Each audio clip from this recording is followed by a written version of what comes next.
So, part 2.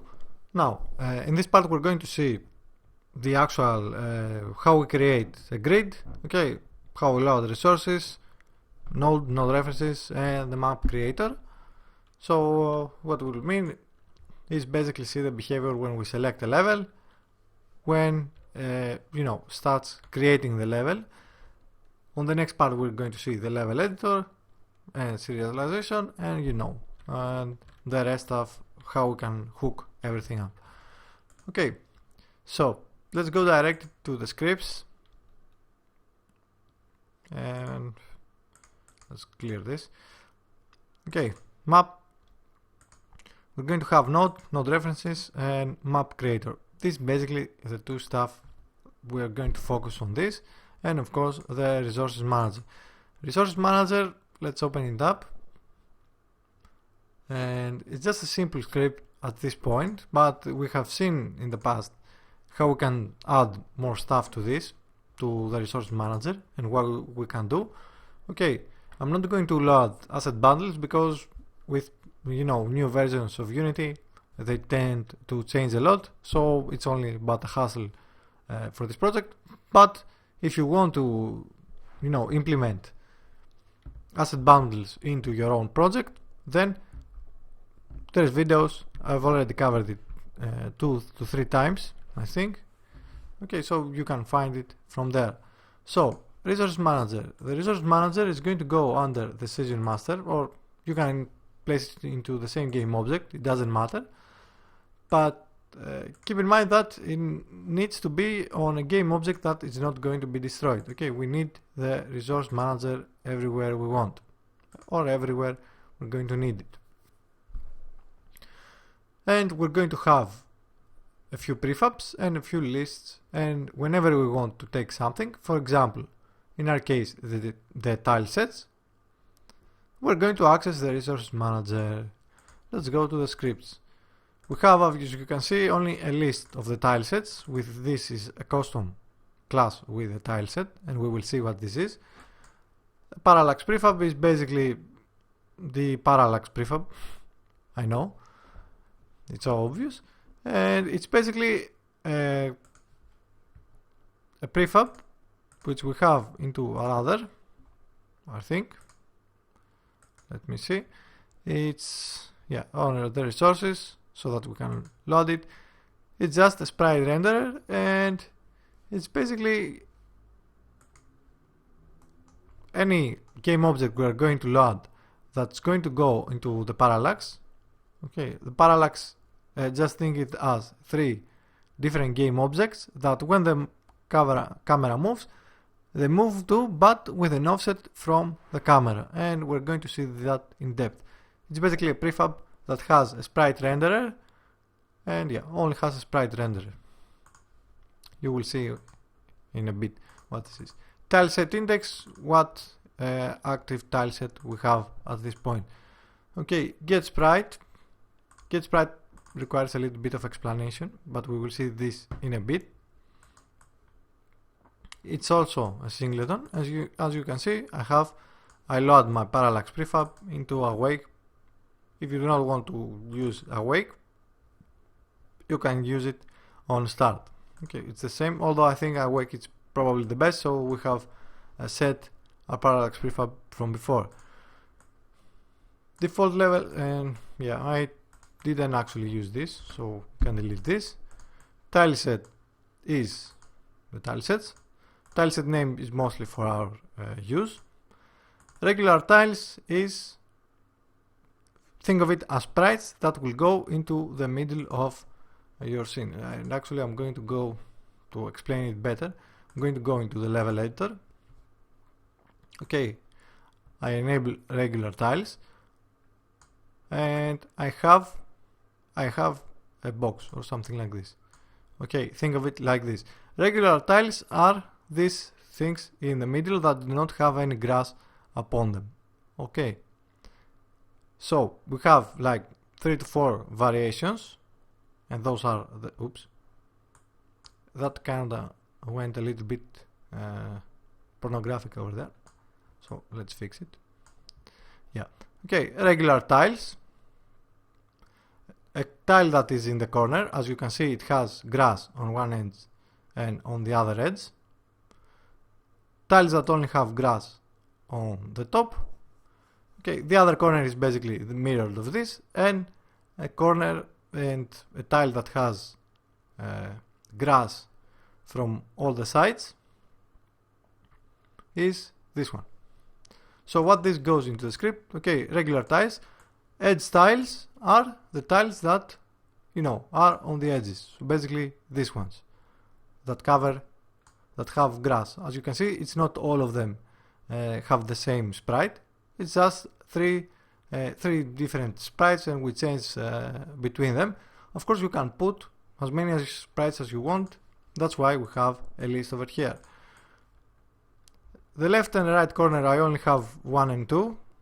So basically one is the mirror of the other. So what you can do over here is also create a list and randomly select from those corners. Okay, but since we do not have already, and the reason why we need to keep this separate is so that we can know that we basically, when we lay a tile, we check all the surrounding tiles.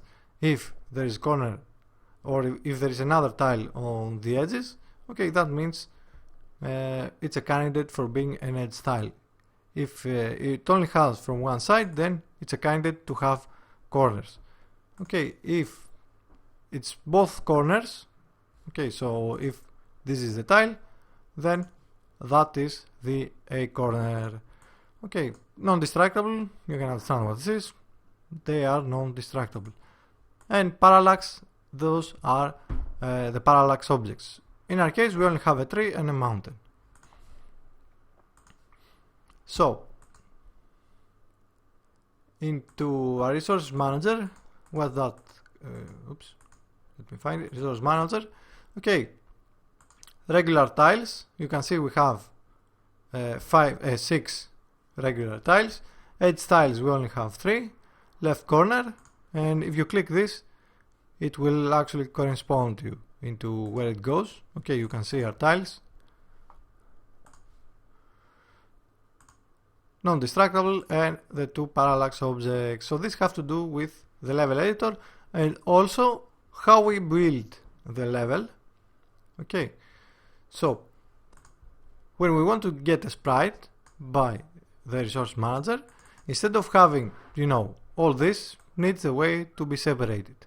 So instead of having a lot of checks and all that and a lot of strings, what I did is I basically joined everything into a vector 3, and here's what I'm going to do. First of all, I'm going to set everything as an integer. Okay, and we're going to set the active tile set 0. Basically this is because I only have one tile set. I hard code this to 0. If you want to have more than one tile set, you can add another parameter over here and, you know, take the sprites from the desired tile set. Okay, but in our case, tile set 0 will do. So if the Z is 0, okay, it's a regular tile. Take the regular tiles on the Y. Okay, let's say that again. If on a vector 3, basically a vector 3 will give us an ID that is 2 numbers. Okay, if the Z is 0, that means it's a regular tile. The Y will mean which one of 0 out of 6, because we only have 6 regular tiles in them. Okay, 0 out of 6 tiles we're going to get. Okay, you can see the X. Oh no, yeah, I kinda said it wrong. It's not, it's a type, not which one. We did not actually save which one, so the, oh yeah, kind of get confused over there too, right? So what it is style Y. Oh yeah, it's as I said it. Y is the regular tile which one of the tile is this. Okay, 0 to 6, and the X is the type. So, for instance, if the X is over here, if it's -1, then that means it's a left corner. If it's 0, it's an edge tile. If it's 1, it's a return corner or right corner. If the X is 2, then the return value will be this AR corner. So basically it covers from any side it has AR, except, yeah, well, actually it doesn't have to have anything over here. Okay, it can have AR from everywhere. Okay, so this one will be, it's a regular tile. No, it's not a regular tile. It's a tile of 1. Okay, it doesn't have any AR2 or it doesn't have any other tile next to it. So the X of it will be 2 and the Y will just be hard-coded at this point. Okay, so you can see that we're not doing anything if it's not. We only have the Y on cases that we can actually have more than one tile over there. So for regular tiles, the Y will correspond to that sprite. Okay, to the sprite we have saved.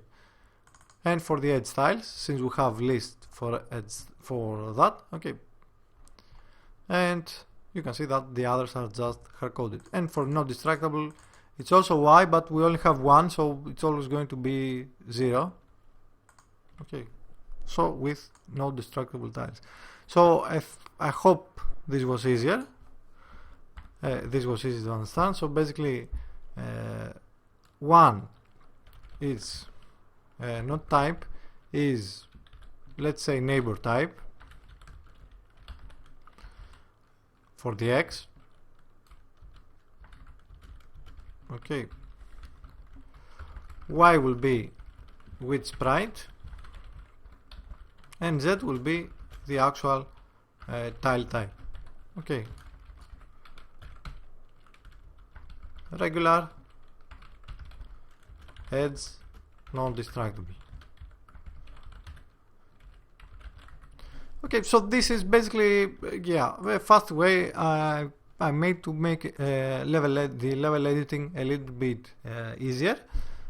But you know, this will also work when we serialize and load the new map and all that. Okay, if this doesn't help you, of course you can make your own way to find the ID of a tile. I think this way we can have a lot more tiles and expand it easier. Okay, especially if we pass a variable for different tile set. So if we had another tile set, we can simply load the same level with a different tile set. Okay, so you can imagine the possibilities you have over there. And of course you can expand this almost indefinitely, since the Z can have values that go way beyond until you reach the limit of the Z of the integer. And even if you do, you can assign it as an assigned integer which goes out to 6 million. So yeah, that's how much stuff you can do if you have a nice ID system like this. Okay, and I think it's pretty easy to expand and add more stuff to this. Okay, the only problem with this is that if you have to set up the tile sets like this basically. So it's a little bit harder to mod, but as you can see, although yeah, it's not exactly too hard to mod because you can automate this with a script, and yeah, you know, with asset bundles and all that. But yeah, I think this will do. The other thing is, usually how we do this is that they get a sprite sheet and they have everything, you know, they are all tiled together, and I don't know if I can. Okay, usually you do not take a sprite like this. Okay, and what I mean is, you know, they have it stuck together, but the way I did it over here, it's separated. So for example, we can separate this tile all by dimensions. So for every 16 by 16 sprites or 16 by 16 pixels, we separate every tile, and what we can do is basically have tiles that go beyond their own, this 16 by 16. Okay, and we'll have, if you see on SharpForce, there are some tiles that have hanging trees and veins and all that in them. Okay, that's basically the same sprite, but it's also a little bit bigger than the others. But collisions and everything else is going to go into them. Now, I didn't make this example for this because I thought of it, way later. But anyway, we might see it in the future.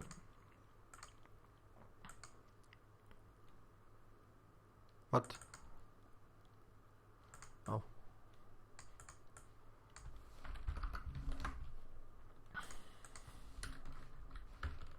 Okay, so we saw our resource manager, we saw our tile set.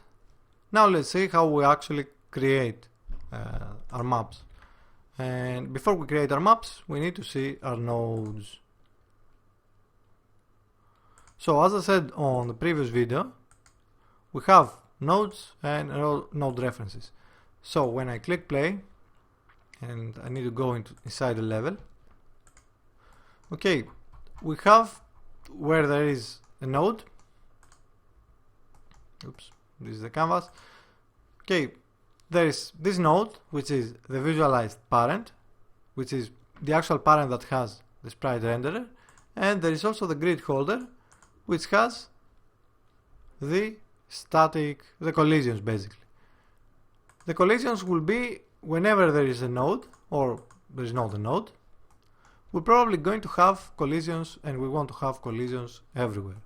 Okay, so this level is probably about till here. There is colliders everywhere. Okay, all these are colliders. Now, the only problem with this approach is there's no problem actually. Okay, since all the colliders are closed, that means they do not take any physics. They do not take any physics performance since they are disabled, and they are also static and that means they are baked into the collision. Okay, with this we can actually have, you can have tiles and collisions that change on runtime simply by opening and closing the box collider. So if I select this and then I go and destroy it, okay, what basically we have done over there is basically close the sprite renderer. And since we close the sprite renderer, to be able to go towards inside, where that tile was, we have also closed the collision. Okay, so basically, as I said, for every node we have one node that is the collision, one version that is the collision, and one other that is the sprite renderer, or the visual part if you like. Okay, keep that in mind. It's not two nodes, it's one node with two versions. It's one node that corresponds to two game objects, if you want to be more precise.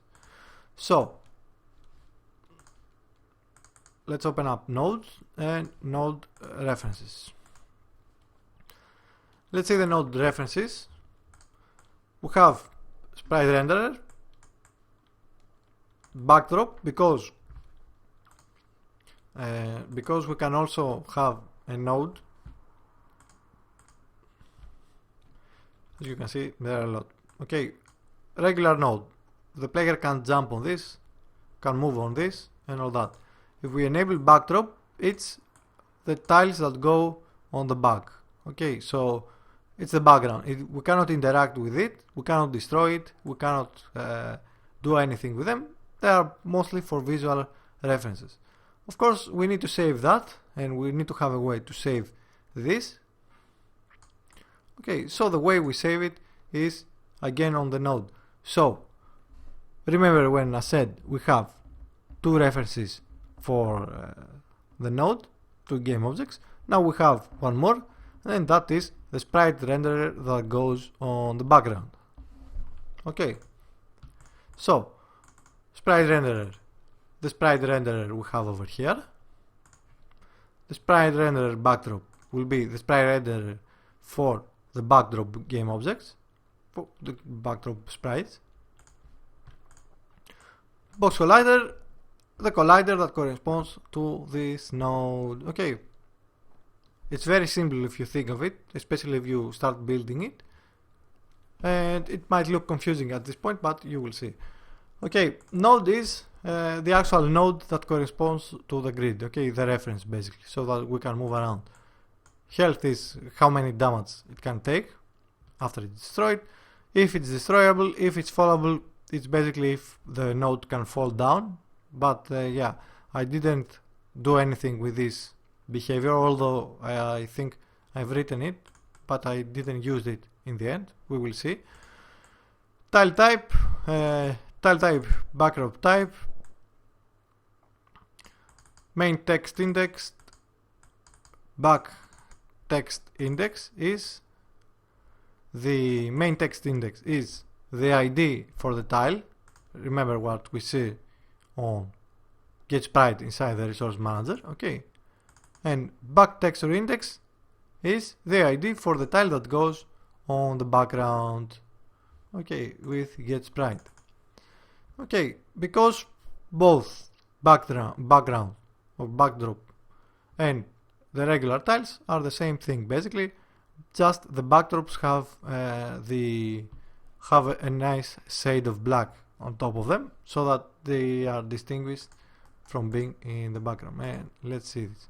Okay, you can see that there is a tint of a gray, okay, and they are on the background. Tile type is and the background type, as I said, regular, non-distraction, or AR. If it's AR, then that means there is no sprite renderer enabled, both on the back and yeah, tile type is AR. There's no sprite renderer enabled basically, and we have different for tile type and the background type.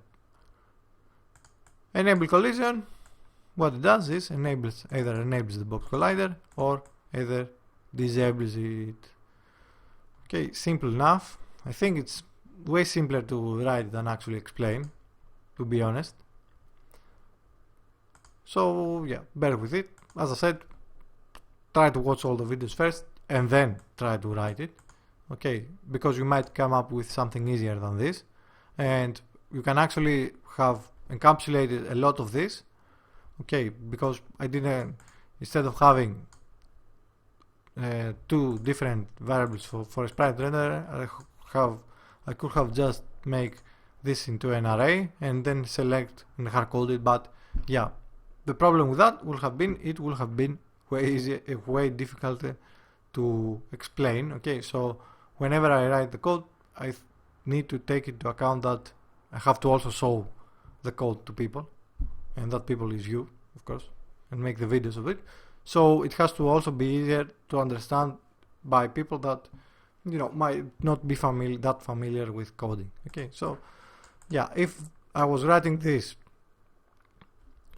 and I was the only person that was going to see the code, trust me, the code would have been way different, and it would have been way less shiny and clear than this code. Okay, so as I said, yeah, you can think of your own way if you want to, how you can do all this and how you want to separate all this and all that, but I think for the purposes of teaching, this way works just fine. So node, okay, namespaces, we also have the namespace. You should probably use a lot of namespaces so that you do not, you know, have a lot of duplicate scripts and all that. Okay, what is a node? Well, a node corresponds basically into a position into a graph. To know what position into a graph, in our case, the graph is a two-dimensional one. So every node will have a position of x and y. the node references for this assigned node, which we saw them. Shake node is a script that shakes the node. Falling node is a script that will make the visual part fall down. We're not going to see this, so you can ignore it. Node type, and node type is either ground or empty. Notice it doesn't say tile type, node type. Okay, if it's ground, it can be regular, can be a corner, it can be non-destructible, can be whatever you want. Okay, either ground or empty.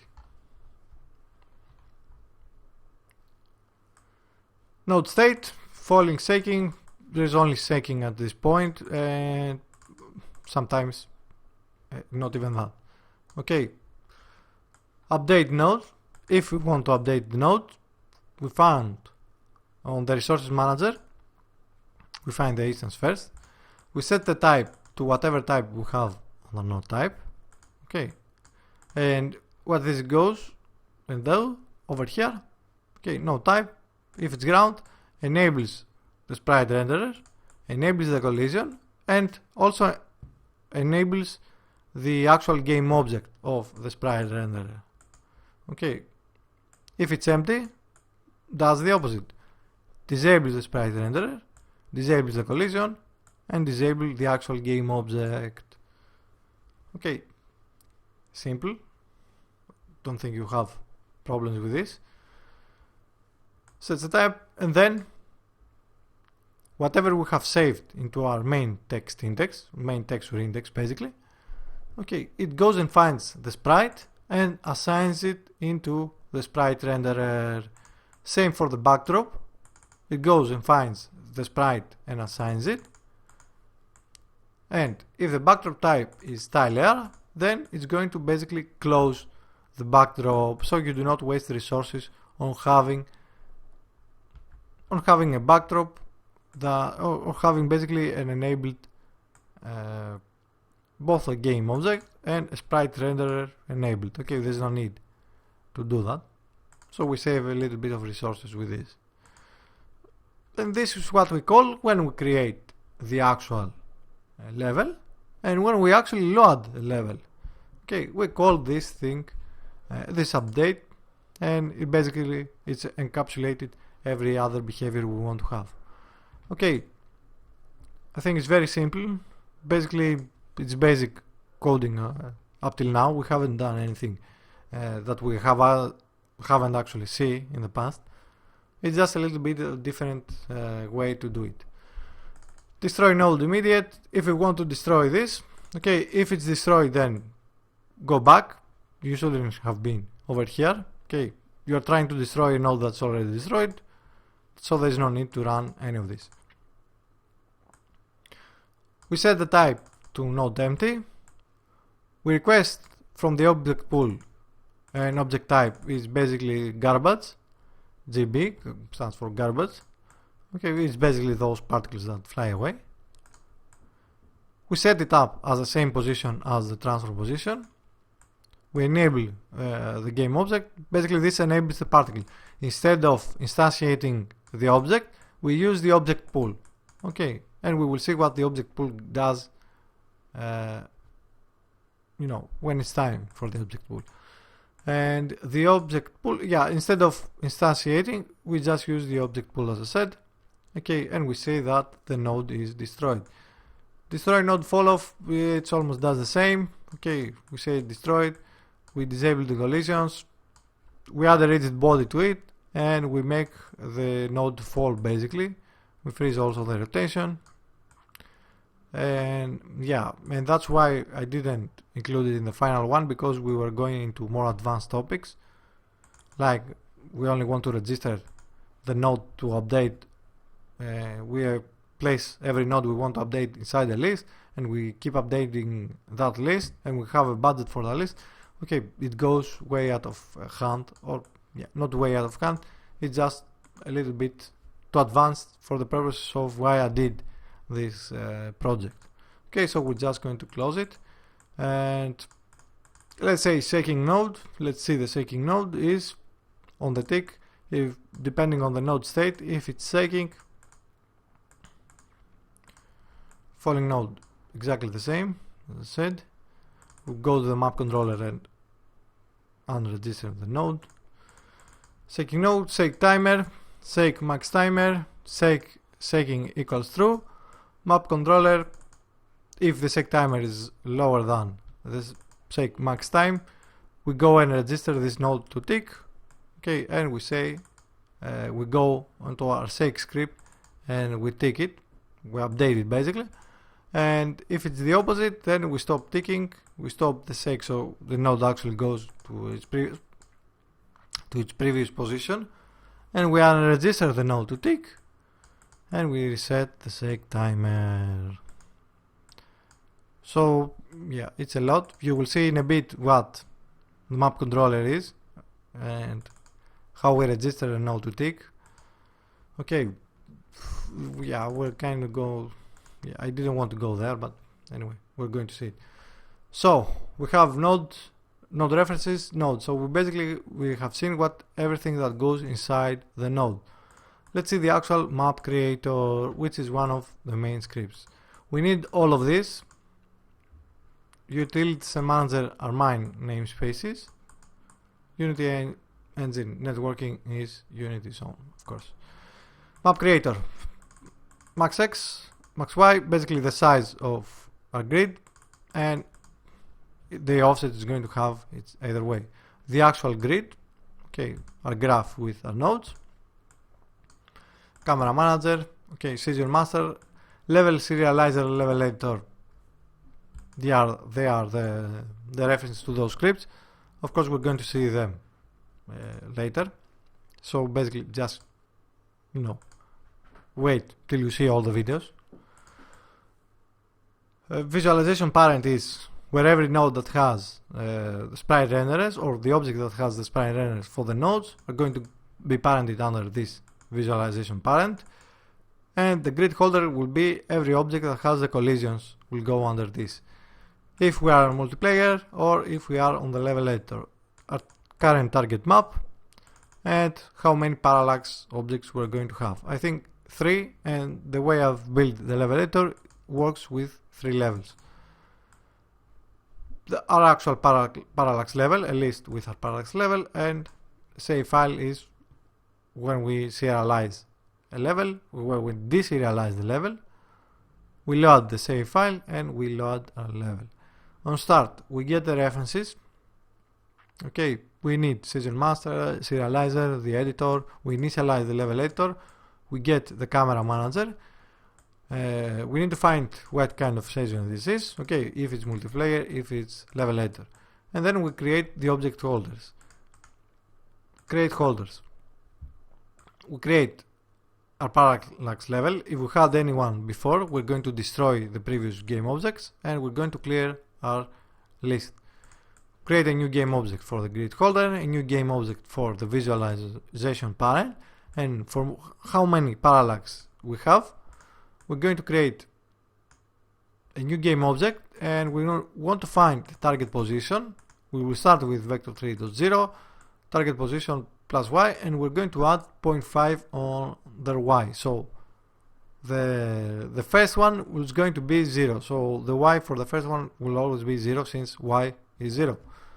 The second one will be 1 multiplied by 0.5, so will be at position 0.5, and the third one will be 2 multiplied by 0.5, that means 1. Okay, we're just going to set the hardcode DZ to 25 since this is 2D and we sort our sprites with the sorting order. This will not have any effect. We just want to make sure that it's further away from the player basically and our regular tiles, since these are just the parallax. Then we're going to create a new class which is the parallax level, and what this is basically just a class, game object parallax parent, and the color is the color. I can't say it anywhere else. It's the actual color that the parallax are going to have. The sprite reference. Okay, we have the gradation. Let me go find it. Okay, parallax level 1. parallax level 2 and all that. And the color, we need to go into the game scene, so we're not going to see it now. Anyway, okay, this has to do with polishing and stuff that do not even need to be at this point right now. Okay, the offset is the offset that it's going to have by the position of the camera and all that and all that. Okay, ignore this for now, and we add it basically into our list of the parallax objects. Okay, over here. It's a lot, I tell you. Okay, we have our holders, and we were over here. Now, if it's not the level editor session, and if it's not a multiplayer, then we go and find, we take the target map from the session master, we go and find our save file, which we're going to see on the level serialization video.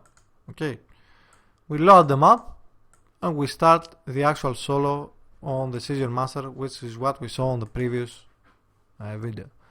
Load map, we start coroutine, load map routine. Okay, starts another coroutine, and it loads, it waits till this thing, all this thing load, of course, since it's a coroutine. Okay, load map actual, we find the save file, we have already found the save file, so we assign it over here. Okay, if there is no save file, then go back, there is an error, we cannot find the level, so there is nothing to load. We set the sizes, X and Y, for whatever we have into the save file. We create the grid. To create the grid, we come over here, we initialize the grid. Okay, we load both the node prefab and the visualization prefab. If any of this is null, then there is a problem, return. If the node prefab is null, okay, it's going to give you, we didn't find a node prefab in the resources, return. Then it's going to go and for each max x and for max x and max y, it's going to create a new node, and this will go over here. Okay, x, y, node prefab, visualization prefab. We create a node, we pass the position. The target position on the wall will be the x multiplied by the offset and the y multiplied by the offset, and the target position will be 0. We instantiate the node prefab as a game object. Okay, we also change its name so we know what it is, and we parent it under the grid holder. This is the collision. Okay, we get the references of the node. Okay, we use get component node references. So the instantiated node prefab, this one, our resources node prefab, has already a box collider and the node references, and these are all assigned. Okay, unless, yeah, the sprite renderer is, I think, is assigned on play. So, node references, okay, we assign the node reference to the node. We say it's static, so it's taking into account the collisions. We instantiate the visualization part, which we instantiate the visualization prefab on the target position, on the same target position, the same identity. We change the name. We parent it under the visualization transform. We assign the sprite renderer. We set the sorting order to be -1 and for the backdrop to be -2. Okay, so they are rendered differently. The tile type will start as both the front and the back tile type to be air. Okay, so basically we create a new empty grid over here. When we load them up, we're going to load this with the stuff we have saved into our save file. We get the same node script. Okay, we initialize that and all that. The same thing. We set the type to empty. As I said, we just create an empty grid, and then we assign it into the grid. Okay, so we have a new grid. We have created a grid, an empty one. Let's load the level then, since we're actually loading the level. So we get the savable node from inside the save file. Okay, this has to do with serialization, so you will see this later. It's basically a list that saves copies of nodes and it turns them into binaries and all that. Okay, so the node we're going to assign to, we're going to take the node from the positions we have on the saveable node. We're going to change the backdrop type to whatever we have saved, and basically for each one of these we do the same. We just take the values we have into our node and we update them with the values that we have on our savable node. Okay. Finally, after we have updated all our values, we need to actually update the node so it goes and finds its own sprites and all that, and it actually loads that node. Same for the parallax. For every parallax object we have, we set it at the positions. For the parallax objects, we basically save the wall position, and it doesn't have to do something with the node since they are moved independently. So we just save those. Okay, so we basically recreate a vector 3 by the floats we have saved inside the save parallax. And then to paint the actual parallax, to actually place them, we're going to call the level editor paint parallax, and we only need to pass the texture ID, which is which one texture we used, the parallax level.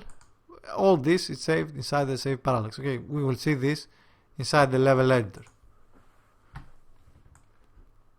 And finally, we only have to say the checkpoints. Okay, savable start position, whatever we have saved inside the savable start position. You see the definition. Okay, it only has an X and a Y, which corresponds to a node, and we call again the level editor to go and place an active checkpoint, and then we use yield return null, and we have done loading our map. Okay, we load our map. We were over here, and then we go and call to our session master. We call the actual level, the actual single player. So most of the stuff I want to cover in the map creator over here, we have covered it. The rest of the stuff, to make more sense, you will have to wait until the parts that that cover multiplayer and the level editor. Let's see them, or let's browse them together. As you can see, they are pretty much the same. Okay, if it's multiplayer and if it's the server, the actual server, only the server is going to load the level. All the others are going to sync with the server, so they are going to load the level from that. Okay, load map, start multi-actual. If it's the level editor, we update the size from the session master, so we have seen this on the previous video. We create a grid. We have a pre-made level for the level editor. So if we go over here, so what we do is, okay, we create basically we take for the first three positions on the Y, we set everything to ground, and everything else will either be either regular or air. Okay, and we set up, we have called a starting node, and we place player start position. We basically place a checkpoint, and it's the level we create over there is, okay, it's this one. If I go and select not multiplayer, level editor, if I go and change the X to the maximum we're going to have, okay, it's going to place basically all the level we have over here. And you can do something like this, I guess. Okay, so that's basically what that does. If you do this, if you use this instead of the load map, and even though we haven't yet created the level editor, but if you delete comment out the stuff that has to do with the level editor, you will actually load a level. Okay, so you can play with the level like this. We've seen create holders, clear grid. Okay, when we want to clear the grid, we set grid to null, destroy the grid holder, destroy the visualization parent and every child. We have some references we need to clear on the level editor, and we recreate the create holders only if we pass it with the boolean that we actually want to create the holders anew. Okay, load map, we've seen this. Load map routine, we've seen this. Load map actual, we've seen this. Create node, we've seen it. The wrap up is only if we're not in the level editor. It's going to go into the map controller, initialize it with this map creator, and it's going to enable the camera manager. Okay, some functions that we have to do with taking a node from the grid. So get node from world position, we pass a world position, we split it up into floats, we subdivide the floats with the offset, and we round them to integer basically, and we make sure they are inside the grid, or yeah, if they aren't, they're just going to return null. And get node, exactly the same, but this time with hard-coded values with the x and the y. Okay, and if you want to create a new grid, okay, clear grid, create grid. Okay, this is just an encapsulation. Also a singleton. Okay, and that's about it with the map creator. And let's see the map controller, although I think it might not be the best idea right now to watch this, but yeah, let's see it. Let's live dangerously. So how the map controller works: because we can have the biggest level we can have is 256 by 256, so that gives us 256 by 256 nodes. Let's see,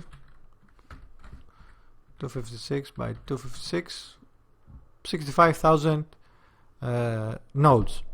Okay, if 65,000 nodes run and update all at the same time, then your PC is going to explode. Okay, it's simple. It's simple logic. Take it like that.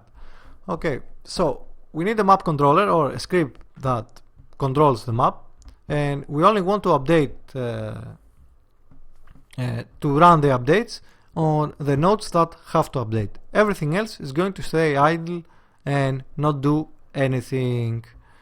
Okay,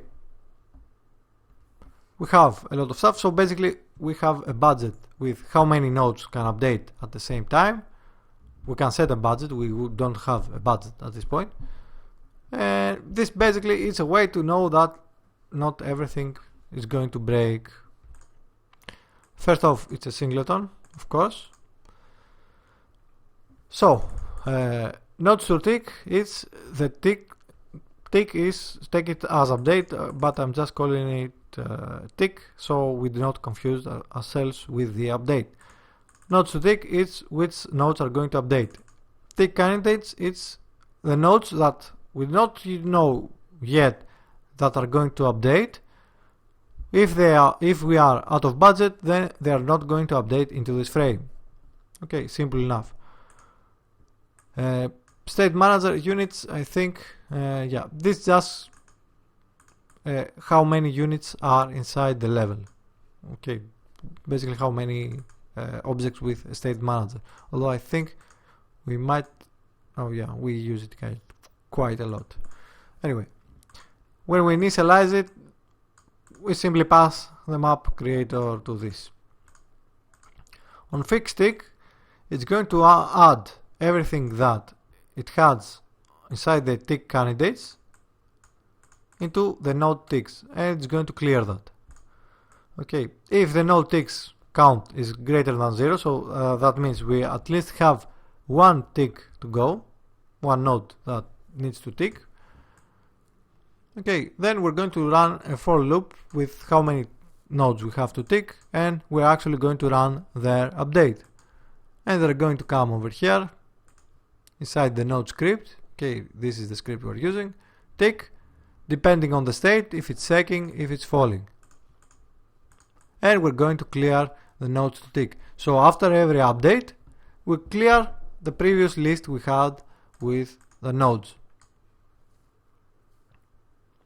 With the nodes we have updated. Register node to tick, we pass a node, and if it's not already inside the tick candidates, then we add that node on the tick candidates. If we didn't have this thing, then there was a chance that the node might update more than once inside one frame. Okay, that's obviously an error. An unregistered node to tick is removes it. If it finds it inside the nodes to tick list, we'll simply remove it from the nodes to tick. Add damage to node. We pass a node, we pass who made the damage and the damage type.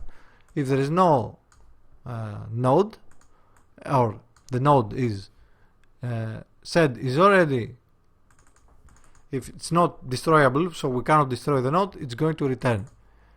We're going to start with target as 0. Destroy above is whenever you destroy a node that you shoot, okay, so, or you explode. If you destroy a node with melee, then it's not going to destroy the above node. If you destroy a node with explosion, then it's going to take the above node, but not on the same frame. So you get, kind of a fall-off effect.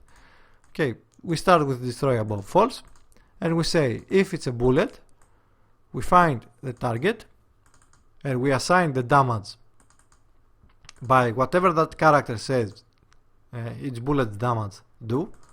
Okay, because you might have, like Broforce has characters that throw rocket launchers. Okay, a rocket launcher of course will do more damage than a regular rifle or whatever.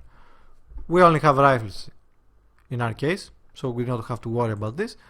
And destroy above, let's say whatever the character stats we have into our characters, say destroy above or not. Okay.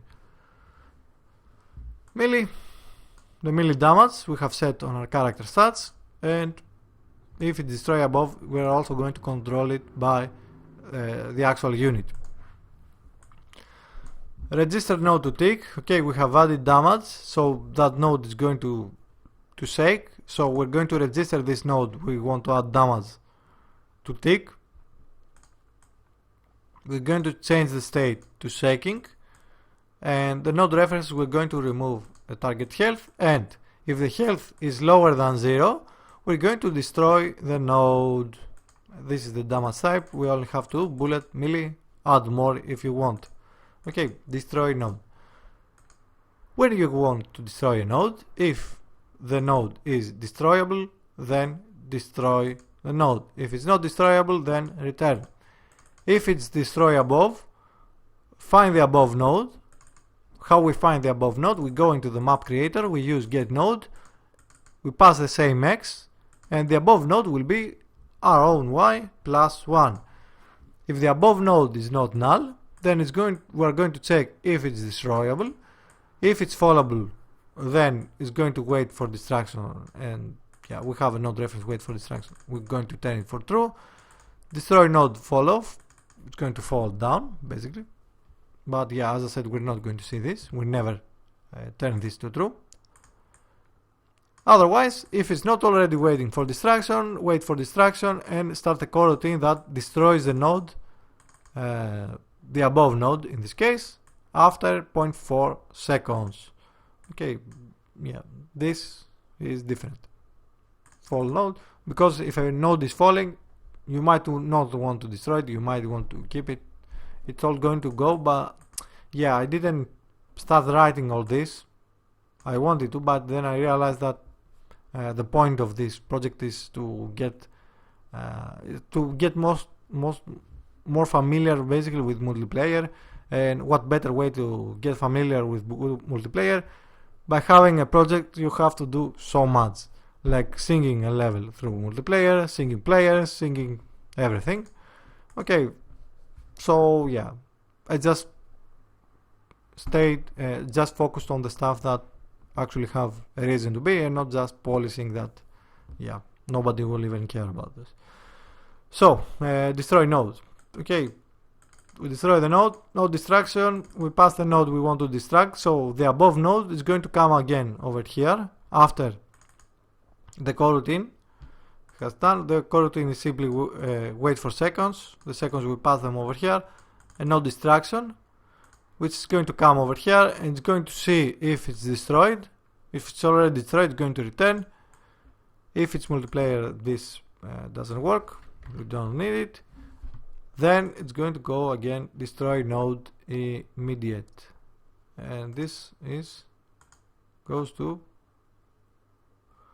over here inside the node. Okay, if it's destroyed, then destroys the node.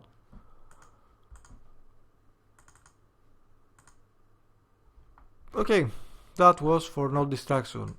Either this or this is going to run the distraction of the node. Now, if we want to add explosions, so grenades for example, will come over here, say register distraction at position. The position in this case is going to be the position of the grenade. We're going to add explosion force, which basically finds a distance, every unit there is close to the distance of 3, and it's going to add a force override to its rigid body, so it throws, like throwing a grenade. Basically it's going to throw the guys back. You can also add damage over here.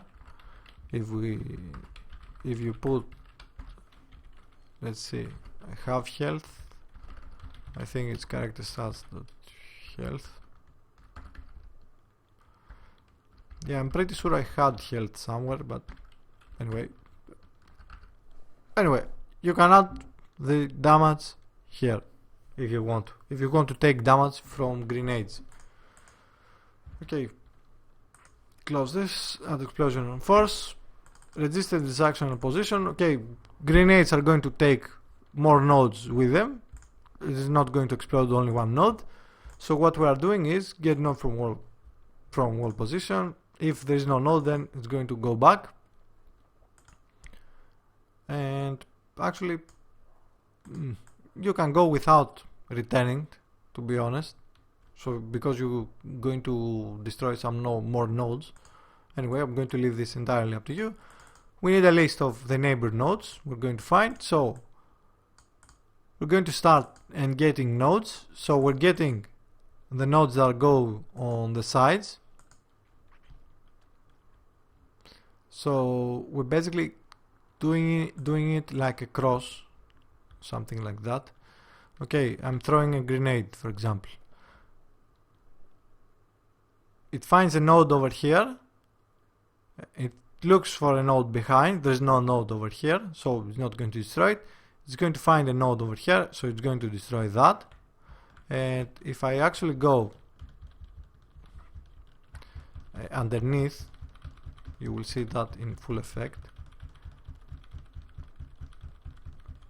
I need to dig a little bit. Okay, and I'm going to throw a grenade over here. Never mind that the animation didn't play. Okay, it looks for nodes over here, and it looks for nodes that are above those, and it basically, in effect, it destroys after a little bit of time all the other nodes. And that's actually pretty fun to do, to be honest. Okay. How are we doing that? We get its node with a for loop on the X. We get its node with on the Y. We add them into the same list of neighbor nodes. Okay, you can see we add on the X and we add on the Y. And then we say every neighbor node we find, then we say destroy that node and also destroy the above node. So it's going to return you the nodes on a cross, as we've seen. Okay, it's going to destroy the nodes on the cross, and it's going to look for any nodes is going to look above it. Depending on how you set these two for loops, it's going to take more and more nodes. So for instance, if I set this to 4, you're going to see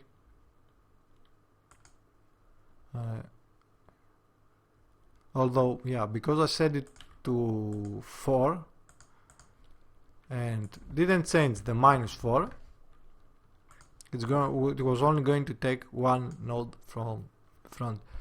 But let's go to the other one. Let's start game. Let's go to the level.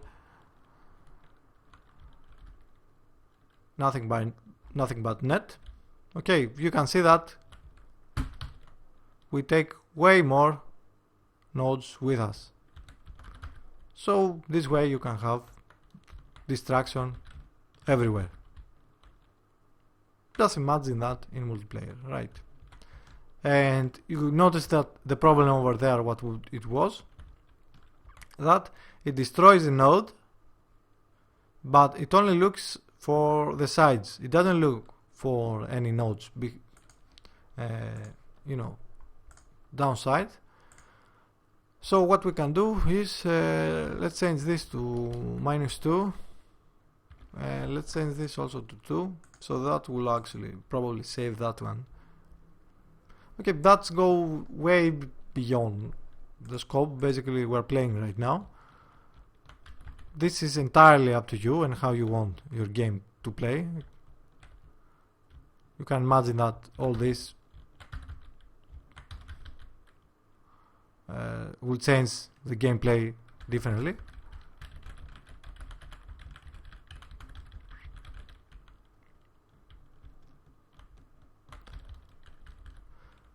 And well, of course, we do not have any limits on the grenades. You probably want to have limits on your grenades. So, okay, we've seen how we created, how we register distractions at position, how we add explosion force, and everything else. I think we have covered a lot in this part. Okay, we are more than an hour in. And yeah, we're only just beginning. Imagine how many more stuff we have to cover. So I'm tired, so I'm going to end the video. Next video we're going to see the level editor and level serialization. So we're going to see where all this inside the map creator come into play. Okay, and you will actually be able to create your own levels. Next we're going to have serialization, hooking everything into a game loop, and then finally, and then we'll be ready and set to start with multiplayer. You know what to do. If you don't, then hit like, subscribe, and if you like what we are doing, then consider supporting me either on Patreon or through Gumroad, so we can continue having all these confusing videos. I'll see you next time.